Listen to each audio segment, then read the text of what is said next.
He didn't break the rules. He broke the entire game.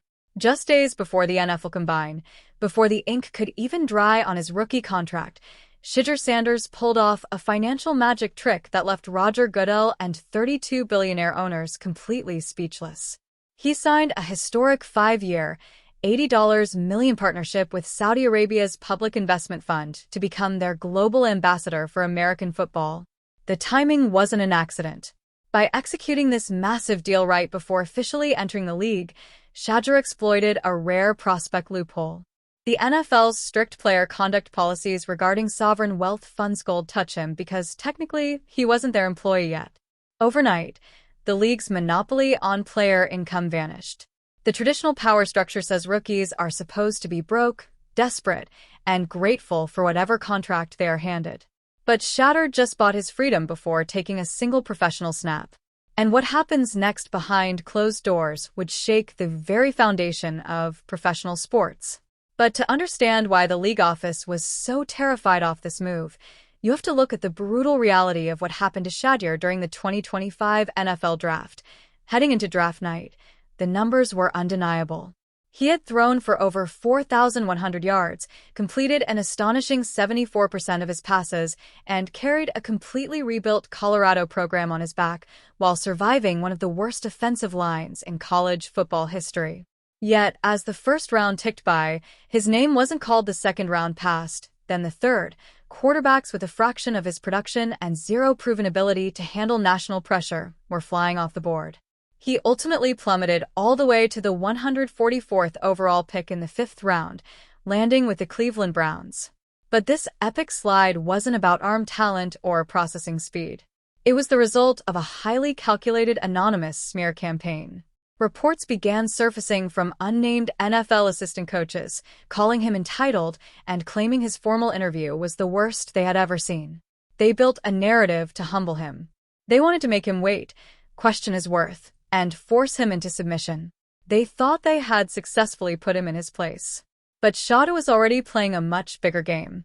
When you fall to the 5th round, your financial future in the NFL is supposed to be capped. The Browns handed him a standard 4-year rookie deal worth just $4.6 million with zero guaranteed money beyond a modest signing bonus. For context, the last pick in the first round that year signed a fully guaranteed $14.70 million contract.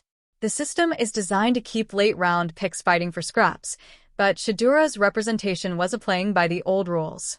They quietly negotiated a revolutionary side arrangement tucked away in the fine print known as the Prime Equity Clause. This unprecedented legal maneuver granted him a direct commission on team revenue derived from his name, image, and likeness, specifically focusing on merchandise. Because it was structured as a standalone licensing agreement separate from his player contract, it didn't violate the collective bargaining agreement. Within weeks of signing his rookie deal, Shedeur reportedly drove over $250 million in jersey sales.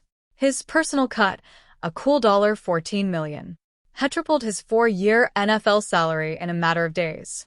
And yet, even with millions pouring into his bank account and his jersey flying off the shelves globally, the Browns still weren't ready to hand him the keys to the franchise. Shedeur walked into one of the most toxic and crowded quarterback rooms in modern football history. Cleveland was an absolute mess.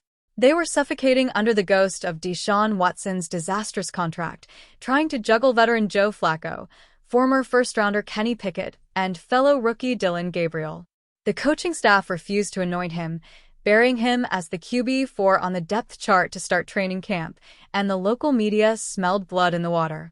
Prominent reporters like Jason Lloyd launched entirely new criticisms, claiming sources told them Shedeur never watched film and didn't know what he was looking at in coverages. It was a relentless echo chamber of doubt. Every day, the sports networks debated whether his massive brand was a distraction, completely ignoring the fact that he was silently absorbing the playbook, studying behind veterans, and waiting for the inevitable moment the offense would collapse without him. But when his number was finally called, Shedeur had to prove that the hype was real. Week 12 arrived, and the entire football world held its breath as he stepped onto the field as the starting quarterback for the Cleveland Browns. He was thrown into a fire behind a patchwork offensive line with severely limited weapons. The rookie bumps were real, and the critics were quick to point out the flaws. He finished the season with a 3-4 record in 7 starts, throwing for 1,400 yards, 7 touchdowns, and 10 interceptions. The analytics crowd ruthlessly highlighted his low passer rating, ready to write him off as a failed experiment. But the stat sheets didn't tell the whole story. What the tape actually showed was a young quarterback surviving pure chaos, displaying incredible pocket presence and delivering absolute strikes when the game was on the line. He showed flash-soft, brilliant resilience that you simply cannot teach. And then the ultimate plot twist happened. Due to a wave of injuries and opt-outs across the AFC, Shedeur Sanders was named to the 2026 Pro Bowl roster. The internet absolutely lost its mind. Critics called it a popularity contest, but for Shedeur it was undeniable proof that his gravity in the sport was inescapable. The on-field turbulence was one thing, but off the field, the Saudi PIF was watching every single move. You see, an entity that manages over $700 billion doesn't make emotional investments. They don't care about anonymous scouts, local beat writers, or fifth-round DRA labels. They conducted a cold analytical evaluation of the entire NFL landscape. They looked at the hostile environment he was placed in, the lack of protection, and the intense media scrutiny. Their conclusion: Shedeur Sanders had been systematically undervalued by an outdated football establishment. When the PIF officially crowned him the quarterback of the future, it wasn't just a marketing slogan. It was a declaration of war on the traditional sports business model. The announcement sent shockwaves through the league, leaving even established superstars like Patrick Mahomes stunned by the sheer scale of the power play. Suddenly, every general manager who passed on him had to explain to their ownership groups why they let the most commercially powerful young athlete alive slip through their fingers. Which brings us to the ultimate nightmare for NFL owners. Behind closed doors, emergency meetings were held. For decades, the league has controlled its players through a very simple mechanism: financial leverage. If a player steps out of line, you hit their wallet, you fine them, you withhold their bonuses, or you threaten their next contract.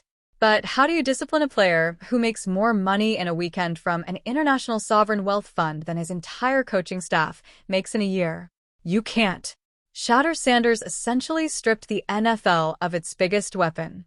Threatening to bench a guy who is already pulling in $80 million in guaranteed global money means absolutely nothing.